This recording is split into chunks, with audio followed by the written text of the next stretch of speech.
السلام علیکم ورحمۃ اللہ وبرکاتہ نحمدہ ونصلی ونسلم علی رسولہ الکریم۔ شعبان کا مہینہ شروع ہو چکا ہے جو اسلامی سال کا 8واں مہینہ ہے۔ اس مہینے کی فضیلت میں ایک روایت آتی ہے، رسول مکرم صلی اللہ علیہ وسلم نے فرمایا، اس مہینے میں بندوں کے اعمال اللہ رب العالمین کے سامنے پیش ہوتے ہیں، اور میں چاہتا ہوں میرے اعمال اللہ رب العالمین کے ہاں جائیں تو میں روزے کی حالت میں ہوں۔ رسول مکرم صلی اللہ علیہ وسلم رمضان المبارک کے بعد سب سے زیادہ روزے وہ شعبان کے مہینے کے رکھا کرتے تھے، اور اسی وجہ سے روزے رکھتے تھے کہ اس مہینے میں اعمال بندے کے اللہ رب العالمین کے سامنے پیش ہوتے ہیں۔ اعمال تو ہر روز بھی پیش ہوتے ہیں، وہ فرشتے عصر کے وقت اور فجر کے وقت آتے ہیں اور اللہ رب العالمین کے پاس جاتے ہیں۔ رب العالمین ان سے پوچھتا ہے کہ تم نے کیسے پایا تھا میرے بندوں کو، تو وہ فرشتے اعمال لے کر جاتے ہیں اللہ رب العالمین کے پاس۔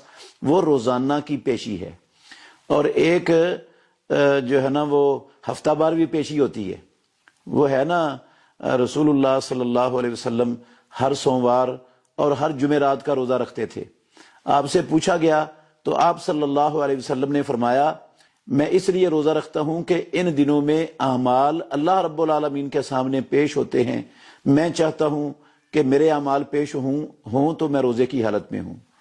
ایک روزانہ اعمال کی پیشی ہے، اور ایک ہفتہ وار اعمال کی پیشی ہے، اور ایک سالانہ اعمال کی پیشی ہے۔ ان پیشیوں میں حکمت کیا ہے وہ اللہ رب العالمین ہی بہتر جانتے ہیں۔ تو اس ایک فضیلت کے علاوہ کہ اس مہینے میں سالانہ طور پر عمل بندے کے سال کے اعمال اللہ رب العالمین کے ہاں پیش ہوتے ہیں، اور رسول اللہ صلی اللہ علیہ وسلم اس مہینے میں رمضان کے بعد سب سے زیادہ روزے رکھا کرتے تھے۔ اس کے علاوہ اس مہینے کی کوئی فضیلت کسی صحیح حدیث سے ثابت نہیں ہے، چونکہ رجب یہ حرمت والے مہینوں میں سے ایک مہینہ ہے، اور رمضان المبارک یہ سب سے افضل مہینہ ہے۔ تو لوگ رجب میں بھی حرمت کی وجہ سے اہتمام کرتے تھے نیکیوں کا، اور رمضان المبارک میں بھی بہت زیادہ اہتمام ہوتا تھا۔ تو اس کو نا فارغ مہینہ سمجھ کر شعبان کو وہ اس میں زیادہ نیکیوں کا اہتمام نہیں کرتے تھے، غافل رہتے تھے۔ تو رسول مکرم صلی اللہ علیہ وسلم اس مہینے میں کثرت سے روزے رکھتے تھے تاکہ لوگ اس مہینے میں بھی اللہ کی عبادت کا اہتمام کریں۔ باقی جو اس مہینے کی اور چیزیں لوگوں نے بنائی ہوئی ہیں، 15ویں شعبان کے متعلق ہے، اور بھی بہت ساری چیزیں ہیں، ان کا کسی بھی صحیح حدیث سے صحیح سند کے ساتھ حدیث کے ذخیرے میں وجود نہیں ہے۔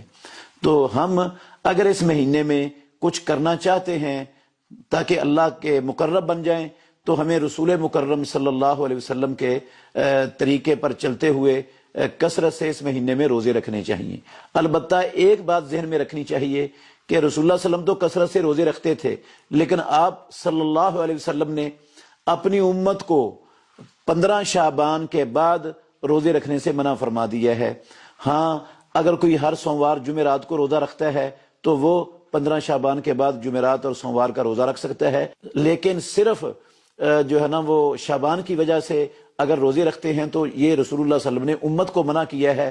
پیارے پیغمبر نے رکھے ہیں لیکن امت کے لیے یہ جائز نہیں ہے۔ اللہ تعالی ہمیں حدیث کو سمجھنے اور رسول اللہ صلی اللہ علیہ وسلم کی سنت پر قائم رہنے اور اس کو عام کرنے اور پھیلانے کی توفیق عطا فرمائے۔